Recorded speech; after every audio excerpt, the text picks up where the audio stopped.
Peraí, você quer me deixar triste? Poxa, eu cheguei do trabalho agora. Eu queria ter uma mamãe e um papai pra me dar um beijinho de boa noite antes de dormir. Ah, qual é? O passatempo favorito da Liz é bater a porta na nossa casa. Não é minha mãe! Tia Lita não para um segundo de fazer birra. Eu não quero isso! Não, hoje não é dia de batatinha. Me dá isso aqui.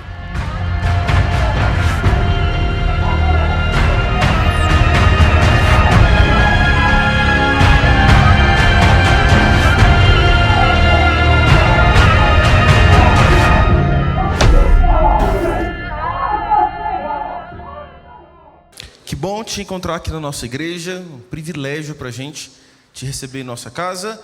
Para quem não me conhece, meu nome é Abner, sou um dos pastores aqui da nossa equipe, trabalho diretamente com a nova geração, pastoreio adolescentes, aquela faixa etária que muita gente se arrepia só de pensar. Nós temos o privilégio de caminhar junto com essa turma, tem sido um tempo muito especial. Hoje a gente vai continuar a nossa série Família de Mentirinhas. Talvez você assistiu esse vídeo que passou e falou, nossa, parece até um almoço da minha casa. Filhos se rebelando, pais estressados. Como isso é muito mais comum do que a gente imagina. Hoje, a gente vai dar mais um passo nessa série, que tem sido muito especial para a história da nossa igreja. Falar sobre famílias é algo muito importante. Ainda mais nos tempos que a gente vive hoje, onde as famílias são bombardeadas por tanta informação, por tantas oportunidades, que muitas vezes nos afastam do princípio básico do que Deus quer para a gente. Hoje nós vamos falar sobre filhos de mentirinha. É a primeira mensagem que eu faço, que eu pego 100% do público. Afinal de contas, todos nós somos filhos. Então, a primeira coisa que eu quero te propor nessa noite é que você desarme esse senso de que essa mensagem é para outra pessoa. Ai, se eu soubesse que o Abner ia falar sobre isso, eu tinha trazido meu filho para o culto de hoje. Ai, mas se o filho da minha vizinha pudesse escutar isso, eu tenho certeza que era para ele essa fala. Não. Se você tem 10, 14, 20, 50 anos, esse papo de hoje é para você. Porque você também é um filho. Falar sobre família é sempre uma oportunidade muito boa, porque é algo que mexe profundamente comigo. Eu sou apaixonado pelo círculo familiar. Eu sonhava desde muito cedo em me casar, em ter a minha família. Eu sei quanto isso é um propósito de Deus e poder, de alguma forma, compartilhar com vocês aquilo que nós temos vivenciado como igreja, como pastor de adolescentes, como pai, como marido, é um privilégio. Então eu quero te convidar a se aprofundar nesse assunto comigo, entendendo que você também é um filho. Bom, falar sobre filhos e falar sobre Bíblia, é bem provável que na sua cabeça tenha havido um dos textos mais conhecidos para esse tipo de assunto, que é a parábola do filho pródigo. Se você já é um membro da nossa igreja, é bem provável que em algum ambiente daqui você se deparou com essa história. Seja numa mensagem, seja num estudo de pequeno grupo, seja numa conversa informal. Até porque eu já quero te indicar esse livro chamado Deus Pródigo. Esse livro muitos de nós já lemos. Nós tivemos uma série de estudos de pequenos grupos baseado nesse livro. Parte do nosso Repense, nosso primeiro pequeno grupo como igreja, é baseado nesse livro. Se você não conhece, eu te encorajo a ler. É um livro bem fininho. Se você não gosta de ler, você vai ter facilidade com isso. Tem disponível na Redbook. Compra um para você, leva mais uns 5 de presentes para a sua família. Mas esse é um livro que nos encoraja a ler essa história do filho pródigo com uma outra ótica. Na verdade, o que nós chamamos de filho pródigo, na verdade, foi um título que nós humanos colocamos ali. Jesus não chegou e falou, olha, esse texto vai se chamar o filho pródigo. Não. Na divisão dos textos bíblicos se deu o título de a parábola do filho pródigo. Mas, na verdade, talvez o nome mais próximo dessa parábola seja a parábola dos 2 filhos perdidos. Porque a gente costuma ler esse texto pela ótica do filho mais novo, aquele que sai de casa, que se rebela contra o pai. Mas a gente não percebe que, na verdade, os 2 filhos estavam perdidos. Se você não é da nossa igreja, se você não frequenta há um tempo alguma instituição religiosa, e se você não está entendendo nada dessa história, pode ficar tranquilo.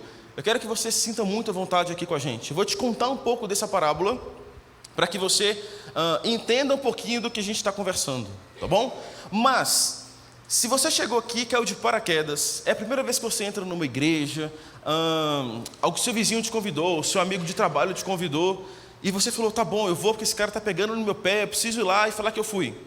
Eu quero te falar que nós somos um povo movidos por uma causa. Nós somos uma igreja, em muitos aspectos não parecemos uma igreja. Você chegou que era uma escola e um monte de voluntário te sorrindo para você, tentando te servir da melhor forma possível. Nós somos uma igreja. E se você pudesse de alguma forma nos entrevistar, perguntar para qualquer pessoa da nossa comunidade, quem são vocês? É bem provável que em algum momento da resposta, ele te direcionaria para a Bíblia. Nós somos o povo que ama a Bíblia. Nós somos um povo que crê na Bíblia. E então, nessa conversa, surgiria a palavra evangélicos. Nós somos evangélicos. Tá, mas Abner, afinal de contas, o que é ser evangélico? Bom, ser evangélico é qualquer pessoa que se diz viver a partir do Evangelho. Então, qualquer pessoa que diz, eu vivo a partir do Evangelho, é um evangélico. Poxa, Abner, mas agora se complicou mais ainda. Então, o que é o Evangelho? Bom, o Evangelho é uma boa notícia. A tradução do Evangelho é boa notícia. Nós somos o povo que acredita numa boa notícia. É bem provável que você ame receber boas notícias. Se você for curioso, igual minha esposa é bem provável que alguém chegar para você e falar assim, nossa, tem uma notícia para te dar. O seu tempo para ali. Se eu chegar para minha esposa e falar, olha, tem uma coisa para te falar. Vocês não estão entendendo. Se eu não contar de imediato e não contar com detalhes, isso gera um problema na minha casa. Porque a minha esposa, ela ama receber boas notícias. É muito engraçado. Às vezes eu chego em casa do trabalho e ela me fala assim, me conta uma coisa boa. Eu falo, nossa, amor, assim? Me fala uma coisa boa. Ai, meu Deus, pizza de chocolate, sei lá. Porque ela é apaixonada, ela é movida por boas notícias. Isso é muito engraçado na Thaís. Bom, a Bíblia é um livro que conta sobre uma boa notícia. De forma primária, a Bíblia não é um livro sobre regras. Talvez você cresceu imaginando que a Bíblia era aquele livro que fala o que pode fazer e o que não pode fazer. Não. A Bíblia também não é um livro que vai te ensinar como você acessa ou não a Deus. Não é sobre isso. A Bíblia é uma narrativa de uma boa notícia. Bom, 60% desse livro são histórias. Histórias que contam sobre esse evangelho. Histórias que contam sobre uma boa notícia que chegou até nós. E uma dessas histórias é a parábola do filho pródigo. Bom, deixa eu te contar como é que funciona essa parábola. Lá no livro de Lucas, capítulo 15, você vai encontrar um pouco mais detalhado. Você pode ler em casa, eu te encorajo a fazer isso. Porém, eu quero de forma resumida te contar. O texto diz que um pai tinha 2 filhos. O filho mais novo chega para o pai e fala, pai, senta aqui, vamos bater um papo. Eu preciso te falar a real. Eu queria te pedir a minha parte da herança. Eu quero aquilo que me pertence, porque eu quero sair de casa. Eu quero liberdade. Eu cansei de viver debaixo das suas regras. Eu cansei de viver debaixo do seu cuidado. Eu cansei de estar aqui submisso ao que você me diz para ser feito. Então eu quero a minha parte do dinheiro e eu estou indo embora. Você tem noção do que são essas palavras no ouvido de um pai? De outra forma, o que esse filho está falando é, pai, eu desejava, para mim, era melhor que você estivesse morto. Para mim, pai, já que você está demorando tanto a morrer, eu prefiro te matar para mim. Me dá o que é meu e a gente acaba esse vínculo. Você tem noção de como isso cai no coração de um pai? O texto diz que o pai escuta tudo isso, pega essa parte da herança e entrega para o filho. Esse filho vai embora para uma outra cidade distante e ele gasta todo o dinheiro dele, com tudo que ele tem direito. Afinal de contas, o que esse filho mais queria era liberdade. E ele acaba com o dinheiro. O texto fala que os amigos vão embora. Esse menino começa a passar fome, começa a passar por necessidades. E ele arruma um emprego numa fazenda. E o texto diz que ele tinha tanta fome que ele olhava para a lavagem, para a comida dos porcos da fazenda, e a boca dele enchia d'água. Em um certo momento, esse filho fala, o que eu estou fazendo da minha vida? Os funcionários, os empregados do meu pai, têm um padrão de vida muito melhor do que o meu. E eu que sou filho, estou vivendo aqui, tive uma ideia. E se eu voltar para casa e pedir para ser um dos funcionários do meu pai? Se eu voltar para casa para ser um trabalhador do meu pai, será que ele me aceita? Porque como filho é bem provável que ele não me aceite. O que eu quero que a gente pense nessa história é que esse filho matou o pai no imaginário dele. É bem provável, a gente não sabe, mas é bem provável que se nessa cidade nova que esse menino foi, perguntassem para ele assim, você tem pai? É bem provável que ele falaria: sim, eu tenho pai. Ele mora lá na tal cidade, eu morava com ele, mudei para cá. Esse filho sabe que o pai dele não está morto, mas internamente ele considera o pai dele morto. As palavras desse filho é: pai, eu preferia que você estivesse morto. Eu preferiria que você não estivesse mais aqui, porque aí sim eu teria liberdade, eu não teria que prestar contas para você. Bom, o texto diz que existia um outro irmão, o irmão mais velho. Quando esse filho retoma para casa, o irmão mais velho chega, escuta um barulho de festa em casa e pergunta para um dos funcionários: o que está rolando lá em casa? E o funcionário fala: você não acredita no que aconteceu, o seu irmão voltou, e mais, seu pai está dando uma festa por isso. Esse menino se revolta. Esse menino chega para o pai e fala: esse seu filho que aprontou todas, voltou e você faz uma festa? Repara, ele não tem nem coragem de falar o meu irmão. Ele fala: esse seu filho voltou e você faz uma festa, você faz um churrasco para ele. Isso é injusto. Eu estou aqui há tanto tempo e você nunca me deu nada. Isso é injusto. Está vendo por que talvez o mais correto seria a gente chamar esse texto de a parábola dos 2 filhos perdidos? Porque os 2 estavam perdidos. Só que a gente lê esse texto, a gente estuda sobre essa parábola, e a visão que a gente tem é de 2 filhos assim, antigos, com aquelas roupas estranhas, sandália no pé. Só que eu quero fazer um exercício com você. E se a gente colocasse esses 2 irmãos aqui hoje? Como que eles seriam? Bom, bem provável que eles seriam bem diferentes um do outro. Talvez um seria extremamente tímido, o outro seria totalmente extrovertido. Fisicamente, talvez eles seriam muito diferentes. Eles se vestiriam de formas totalmente diferentes. Um talvez se vestiria como Washington, o outro se vestiria como Kata. Fisicamente, eles são muito diferentes. Talvez, um seria vegano e o outro amaria churrasco. Um seria corintiano e o outro palmeirense. E talvez seja por isso que ele escolheu comer com os porcos. Guardei essa para falar. Bom, talvez eles teriam posições políticas totalmente diferentes. Talvez eles nem conversariam por causa das posições políticas que eles tinham. A real é que, para Deus, por dentro, eles são completamente iguais. Por fora, talvez eles são totalmente diferentes. Mas por dentro, para aquilo que realmente importa para Deus, eles são totalmente iguais. Sabe o que é pior? Talvez eles são totalmente iguais a mim e a você. Talvez nós estamos tão perdidos quanto esses 2 filhos. Talvez o estereótipo deles sejam diferentes, completamente diferentes. Mas aquilo que realmente importa, o coração deles, seja totalmente igual ao nosso. O que o texto está nos falando é que esses 2 filhos foram filhos de mentirinha. Os 2 se portavam com o pai de forma que talvez o pai tivesse orgulho dos 2. Cara, eu tenho 2 filhos, trabalhadores, trabalham comigo. Eles amam a minha presença. Até que um dia, um chega para o pai e fala: pai, estou te matando, me dá a minha parte.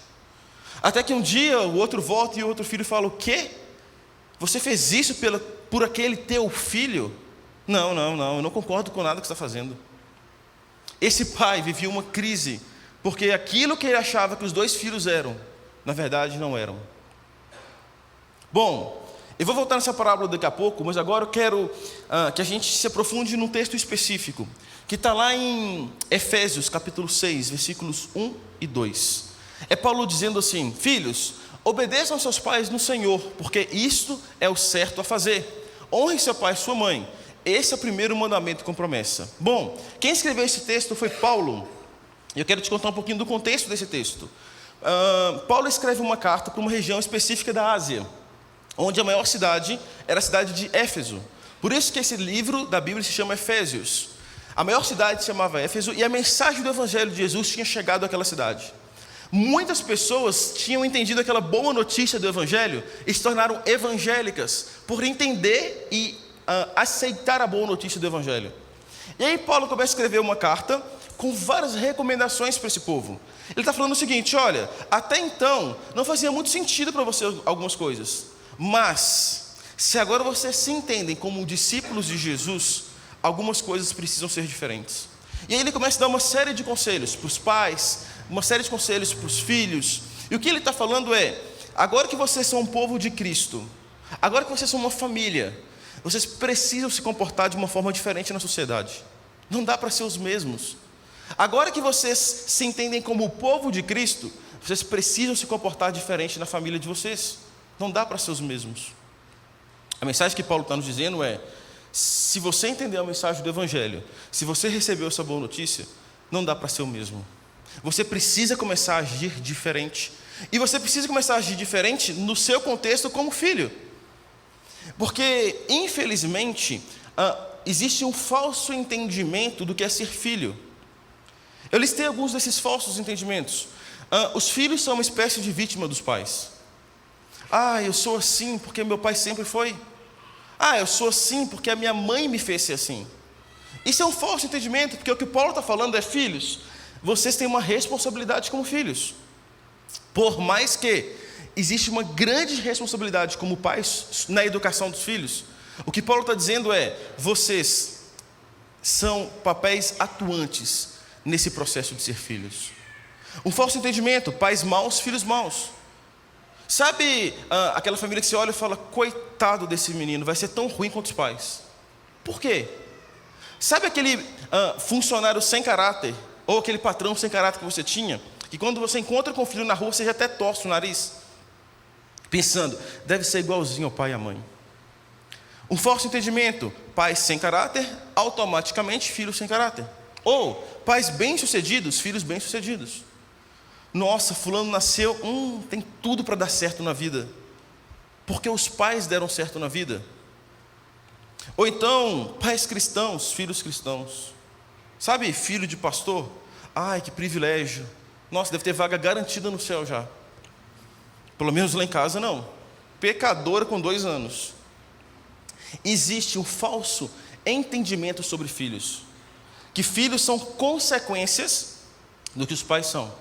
Reforço, há uma grande responsabilidade dos pais. Porém, filhos têm responsabilidade, têm autonomia nesse processo de construção de quem eles são em Cristo. Ainda que seus pais tenham pecado, você não responderá diante de Deus pelos pecados dos seus pais, mas responderá pelos seus pecados. Abner, você está falando isso porque você não conhece os meus pais. Você não sabe a história dos meus pais. Deixa eu te falar uma coisa: você não responde para Deus sobre os pecados dos seus pais. Você responde para Deus sobre os seus pecados. E você tem a opção de interromper esse ciclo na sua família ou não. Eu lembro que quando eu era adolescente, eu tinha uns 12, 13, 14 anos, eu tinha um grupo de amigos bem próximos. E um desses amigos me falava sempre assim com a gente: eu tenho certeza que eu vou ser um péssimo pai, eu vou ser um péssimo marido, porque eu tenho um péssimo pai, e eu não tenho exemplo nenhum dentro de casa disso. E a gente sempre falava com ele: cara, você tem 14 anos, você tem tanto tempo para você mudar o curso desse rio.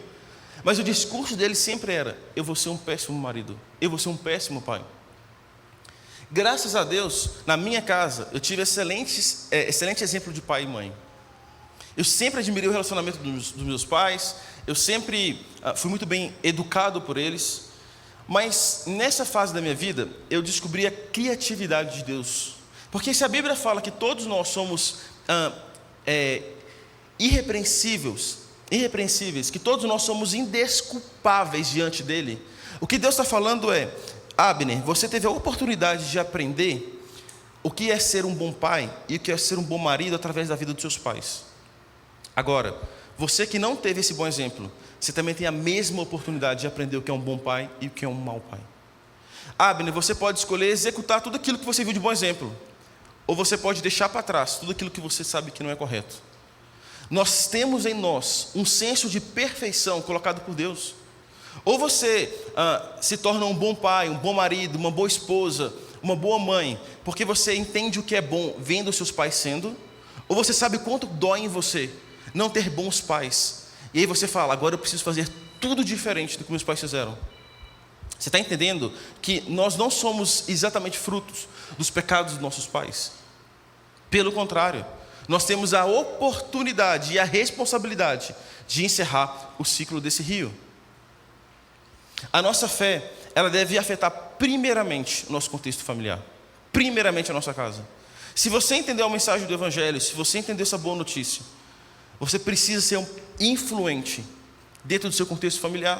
E eu estou te falando isso como filho. Você precisa levar a mensagem do Evangelho para o seu pai e para a sua mãe urgente. Você precisa informar essa boa notícia para os seus irmãos, para os seus primos. E a sua fé não deve acabar somente no seu núcleo familiar. Pelo contrário, nossa oração é que o seu ambiente de trabalho seja diferente, que a sua faculdade seja diferente, que o seu condomínio seja diferente. Porém, o primeiro círculo em que a sua fé em Cristo Jesus deve influenciar e deve impactar é o contexto da sua casa.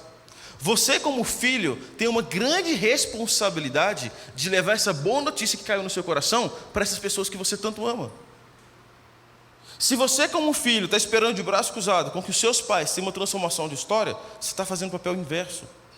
Se tem algo que eu tenho experimentado constantemente com adolescentes, são meninos tão novos, 12, 13, 14 anos, que estão extremamente impactados pelo Evangelho de Jesus e conseguem, através desse testemunho, transformar o contexto familiar deles. Adolescentes que parte do meu coração chegar aqui no culto e ver sentado sozinho, sem o pai junto, sem a mãe junto, porque ele conheceu a igreja, se apaixonou por Jesus e ele começa a frequentar. Adolescente, pré-adolescente que escolhe fazer os 4 passos sozinhos, porque os pais não estão a fim de participar, mas que em algum momento da história eu olho lá de trás e eu vejo o pai junto, eu vejo a mãe junto, eu tenho histórias de adolescentes que os pais traziam para o culto, ficavam esperando no estacionamento no carro, que não queriam entrar numa igreja.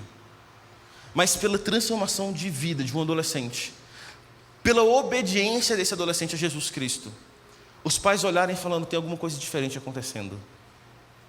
Eu tenho um amigo que o pai dele faleceu, e depois que o pai faleceu, ele descobriu que quando ele começou a ir para a igreja, ele ia sozinho andando para a igreja, a família não ia junto. Mas o pai saía depois, escondido, sentava na porta da igreja, para ouvir o que esse menino estava escutando na igreja. Deixa eu te falar uma coisa, eu não sei a sua idade, eu não sei em qual momento o Evangelho de Jesus fez sentido para você, mas o que eu sei é que ele precisa urgentemente fazer sentido para a sua família também. Você precisa estar tão cheio de Jesus Cristo, a ponto de transbordar isso em qualquer ambiente que você esteja. O que Paulo está nos falando é que, filhos, vocês têm uma grande responsabilidade como filhos. Vocês não são passivos de tudo que acontece no contexto familiar e simplesmente ficam de braços cruzados esperando que algo diferente aconteça. Não, vocês são munidos de responsabilidade sobre a vida de vocês e sobre a vida dos pais de vocês. Então, se você é um adolescente, se você é um jovem, você é um adulto, não importa a sua faixa etária, você tem um papel de responsabilidade como filho. Bom, no texto, Paulo começa dizendo, filho, obedeçam aos seus pais. Paulo até cita, em um certo momento do texto, o mandamento bíblico.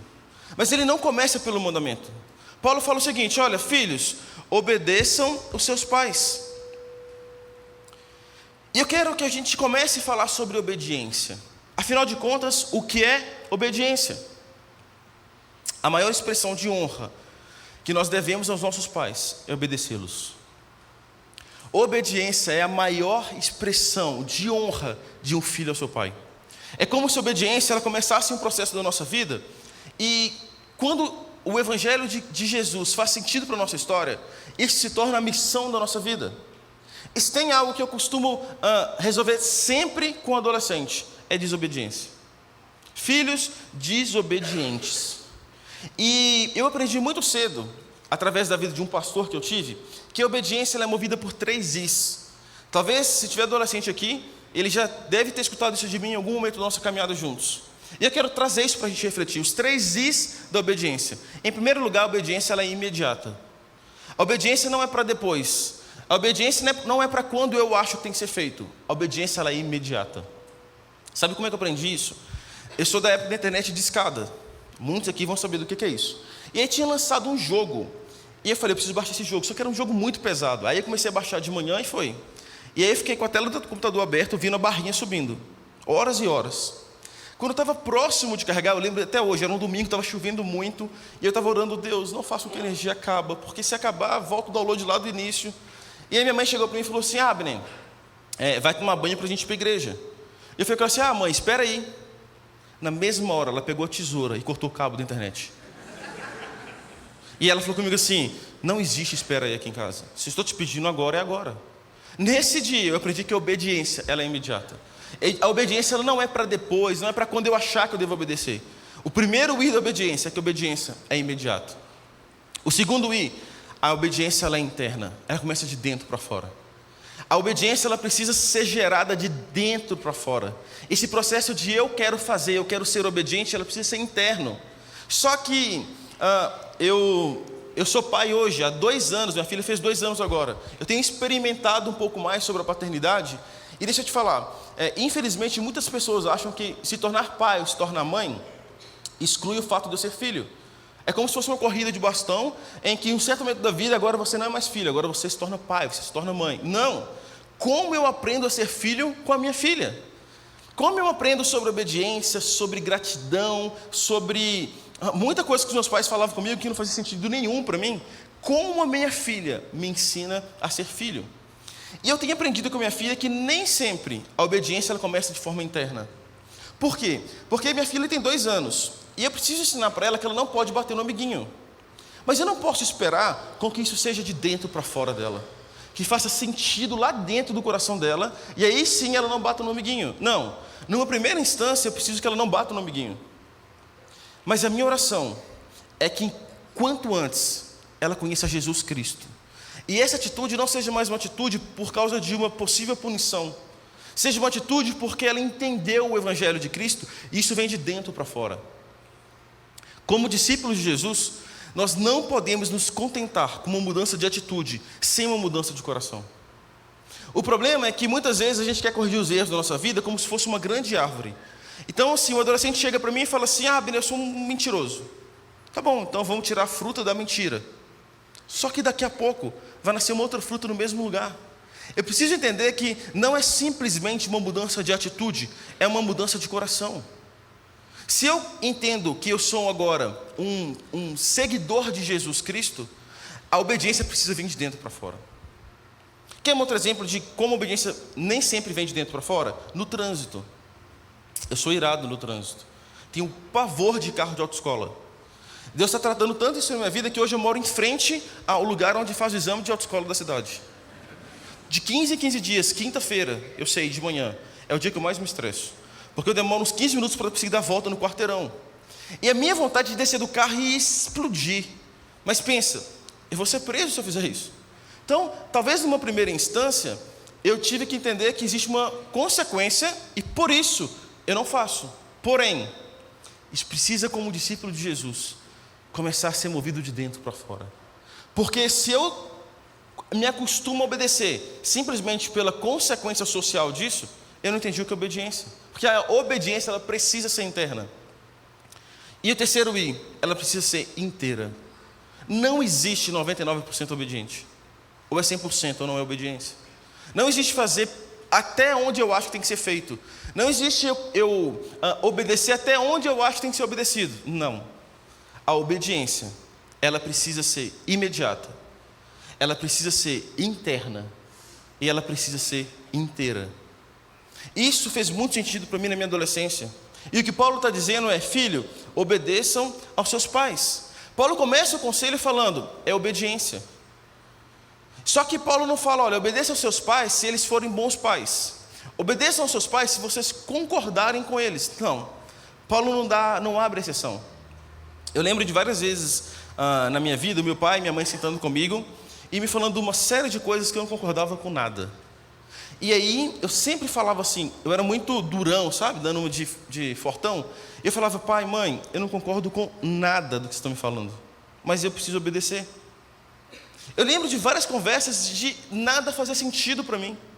E eu falando, tá bom, eu vou obedecer, mas eu quero deixar bem claro que eu não concordo.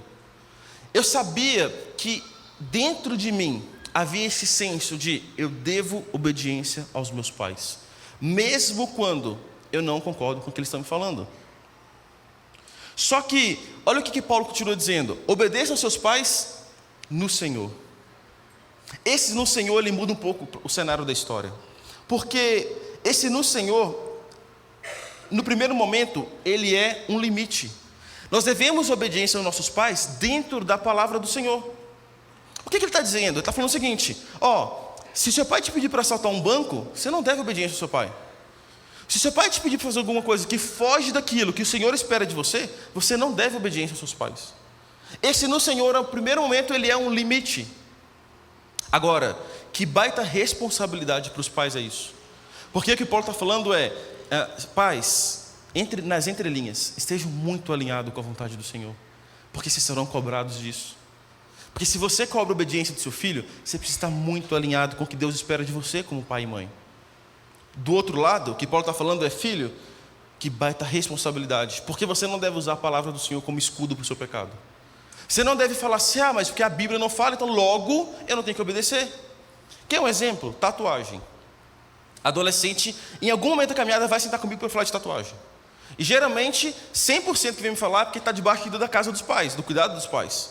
E eles vêm falar assim: Abner, o que a Bíblia fala sobre tatuagem? Torcendo para eu falar assim: não, pode fazer, porque é a palavra que ele quer para levar para o pai dele. E aí eu falo o seguinte: tá, vamos falar sobre tatuagem. Você quer que eu seja sincero com você? Sim, a Bíblia não fala que é pecado.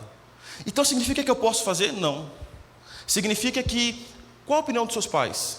Meu pai acha que não, então você não deve fazer, porque para você é pecado. Porque a Bíblia não fala que fazer tatuagem é pecado, mas a Bíblia fala que desobediência é. Você está entendendo que eu preciso entender a palavra de Deus para não usar isso como um escudo para mim? Você está entendendo que esse obedeçam no Senhor, na verdade é um grande problema para a gente? Porque é um limite, eu preciso entender muito bem do que eu estou falando, tanto como pai e mãe, mas principalmente como filho.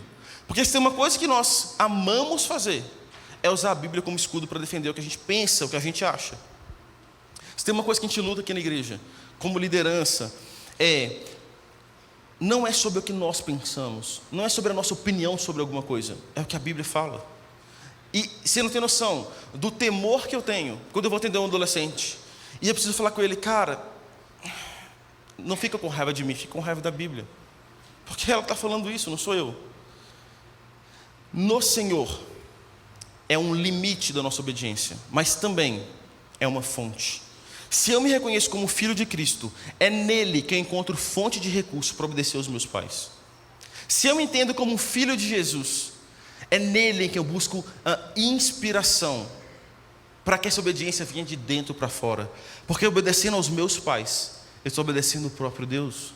Afinal de contas, ele é o maior interessado nessa história, em que eu seja um filho exemplar dentro da minha casa. Então, quando Paulo fala obedeça aos seus pais no Senhor, ele está falando, há um limite para essa obediência, mas também há um lugar de refúgio. Está difícil obedecer? Busca no Senhor. Está difícil entender por que precisa ser obediente? Vai conversar com o Senhor. Está difícil colocar em prática essa obediência dos 3 Is? Vai ler a Bíblia, porque aí você vai entender o porquê dessa obediência. E Paulo continua dizendo, porque isso é o certo a se fazer. O que Paulo está dizendo é que, deixa eu te falar uma coisa, eu estou te falando para você obedecer porque isso é óbvio. Eu não vou nem tocar ainda no assunto teológico da coisa, mas obediência é o certo a se fazer. Paulo está falando assim, você pode ter pais totalmente distorcidos daquilo que você entende como bons pais, mas de alguma forma você deve a sua vida a eles. Então, é óbvio que você deve obediência aos seus pais. Se a gente parasse o texto por ele estaria falando, filhos, obedeçam aos seus pais porque isso é óbvio. Entenderam? Próximo tópico agora. O que ele está falando é, não importa o quão ruins seus pais tenham sido, não importa qual tem sido a história de discipulado que seus pais tenham executado sobre a vida de vocês, o que ele está dizendo é, isso é biológico, isso é físico, você deve a sua vida a eles, então você deve a obediência a eles. E aí, a gente entra aqui agora um pouquinho num terreno um pouco delicado. Pais que exercem maltratos contra os filhos, filhos que nem reconhecem o pai nunca fez questão de reconhecer o filho, de ter um acompanhamento perto. Mas o que Paulo e o que a Bíblia nos diz é, eles vão responder sobre isso diante de Deus. Agora, para que você também não responda pelos seus pecados, obedeçam aos seus pais. O que ele está falando é, o pecado dos seus pais é problema dos seus pais com Deus. Agora, você, mesmo diante de todas essas situações, você deve obediência aos seus pais. Você deve respeito aos seus pais. Está difícil? Busque isso na fonte. Vai, é no Senhor que eu estou te falando isso. Eu tive pais que são extremamente dignos de honra. Eu admiro muito o casamento dos meus pais. Eu admiro muito o cuidado que meus pais tiveram com a gente. E eu sei que, infelizmente, muitas famílias não têm esse privilégio de falar isso. Você quer saber uma coisa que parte do meu coração em aconselhamento com adolescente, jovem ou pré-adolescente? É quando um chega para mim, senta comigo e fala assim: Abner, eu entendi que eu preciso obedecer meus pais. Eu entendi que eu preciso honrar meus pais. Mas como eu faço isso se eu não concordo com nada do que eles fazem? Como responder isso para um adolescente? É no Senhor, não tem outra resposta. É adolescente que fala comigo assim: Abner, você não conhece o ambiente lá de casa. Eu amo o domingo porque meus pais são outros no domingo. Nossa, eles vêm para a rede, eles são voluntários. E, cara, parece que é outra família. Agora, quando chega em casa, eles tiram a camiseta do voluntário. Muda toda a história. Como eu devo honrar os meus pais? Como eu devo obedecer meus pais nesse sentido? E a minha resposta sempre é: no Senhor. É nele em quem você vai encontrar inspiração, fôlego para a obediência. Não importa o quanto os seus pais tenham errado com você. O que a Bíblia está falando é: não há precedentes para a obediência.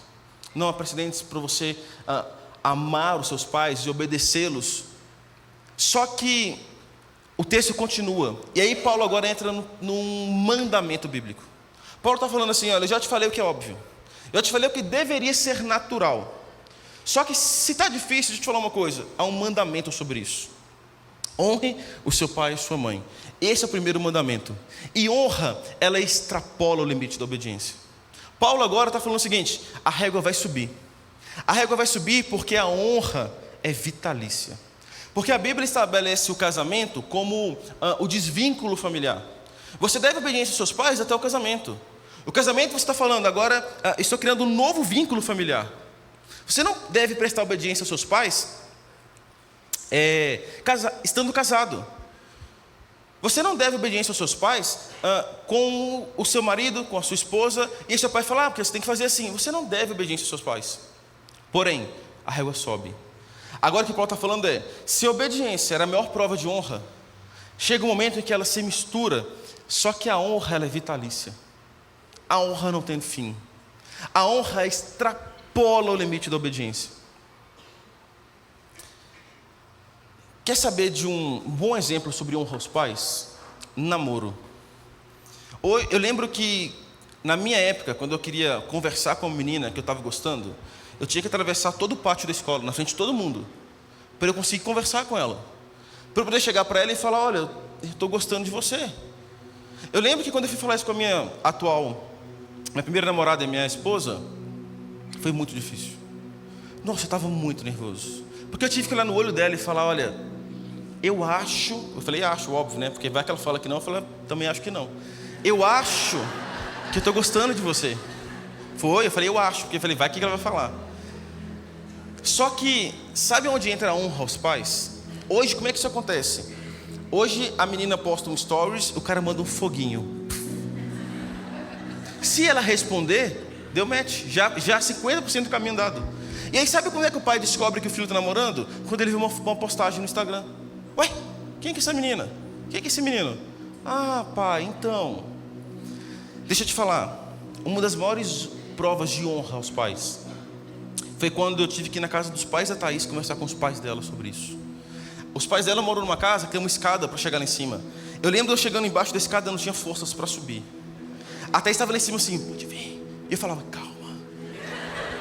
Eu subi aquelas escadas, sentei na frente do pai dela e eu falei: muito obrigado por tudo que vocês fizeram por ela até hoje. E o meu pedido é: eu posso fazer parte dessa história? Isso é honra aos pais. Eu sentei com os meus pais na sala e falei: pai, mãe, estou querendo namorar. É a Thaís, o que vocês acham disso? Porque o nosso combinado era: se qualquer pessoa colocasse qualquer empecilho, era não.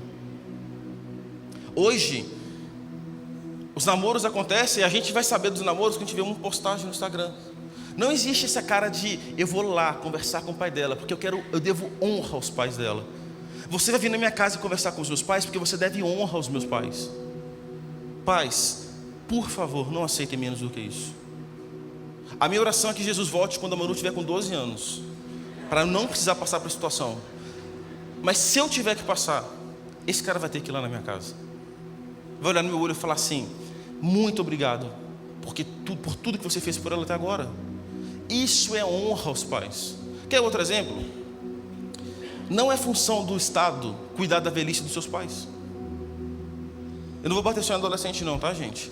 Não é função do Estado, seu pai idoso, você colocar ele num canto e falar: o governo tem que arcar com isso. Você deve honra aos seus pais.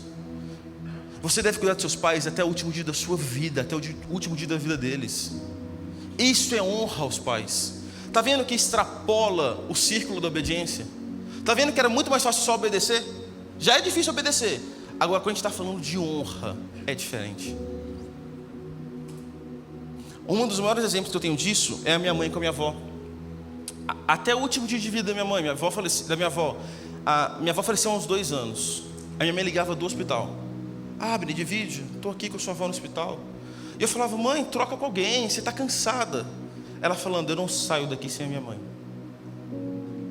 Isso é honra. Isso é eu entender o meu papel como filho. Isso é entender a minha responsabilidade como filho. Isso é entender que chega de ser filho de mentirinha. Chega de postar foto no Instagram dando meia e carteira de Natal. Chega de postar testando o Dia das Mães. Isso se chama hipocrisia. Se não há obediência de fato, se não há obediência, se não há honra, postar no Instagram. O meu maior desejo é que um dia os meus filhos entendam isso de honra. Porque hoje, sendo pai, eu jogo nos 2 times.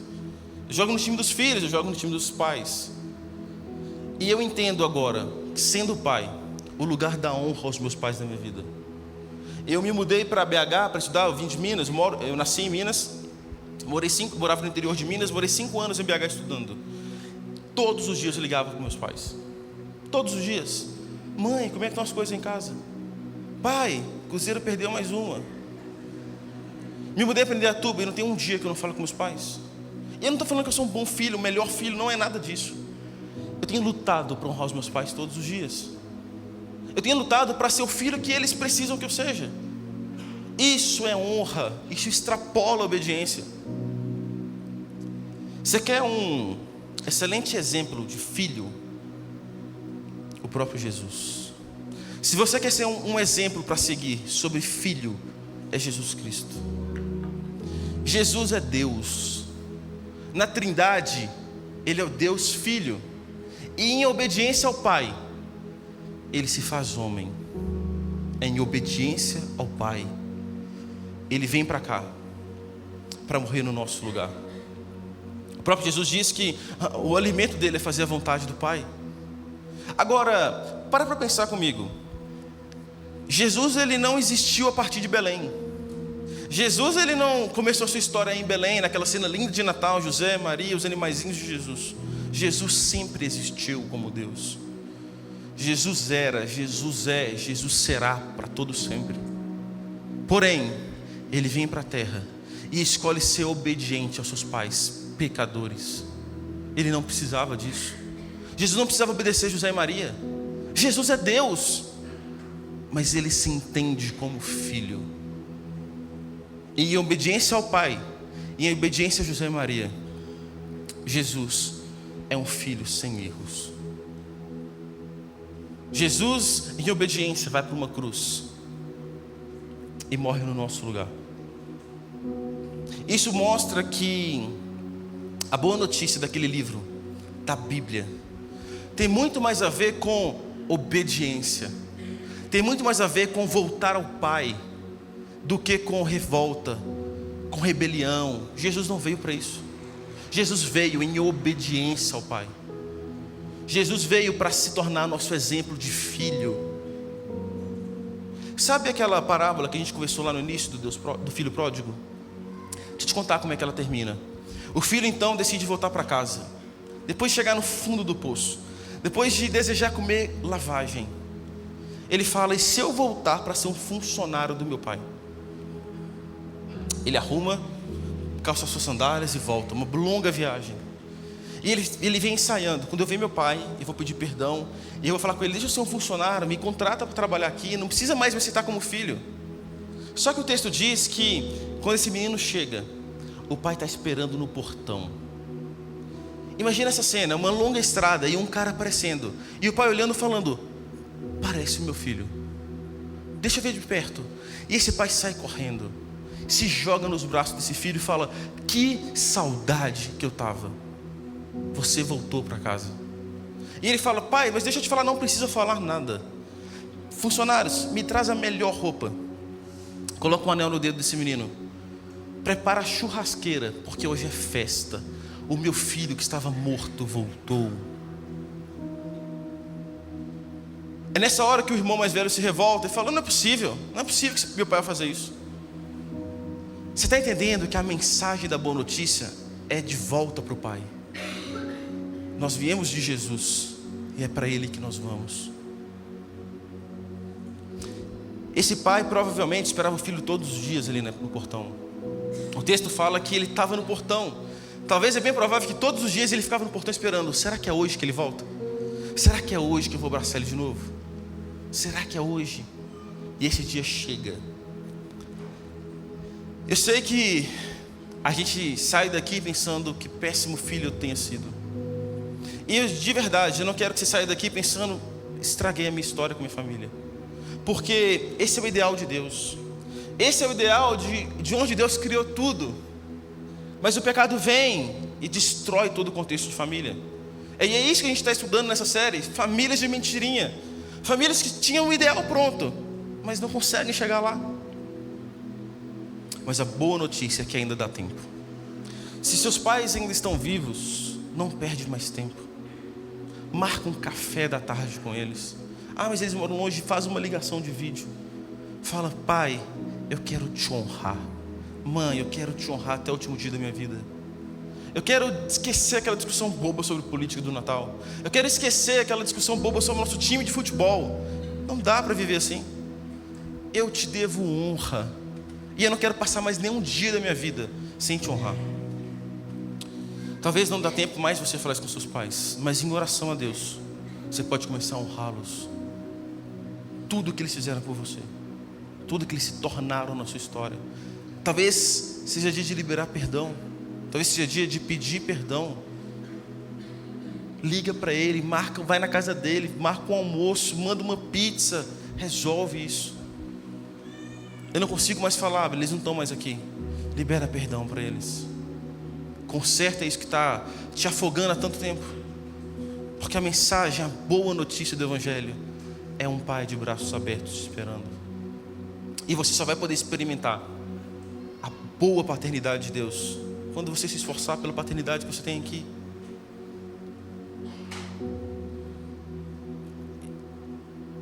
Eu tenho visto diariamente famílias transformadas na nossa igreja. Eu tenho experimentado isso diariamente. Famílias impactadas pelo Evangelho. Famílias que escolhem obedecer a Deus. Filhos de mentirinhas, que em certo momento a mensagem de Jesus Cristo faz todo sentido. E ele pensa: não dá para viver mais assim.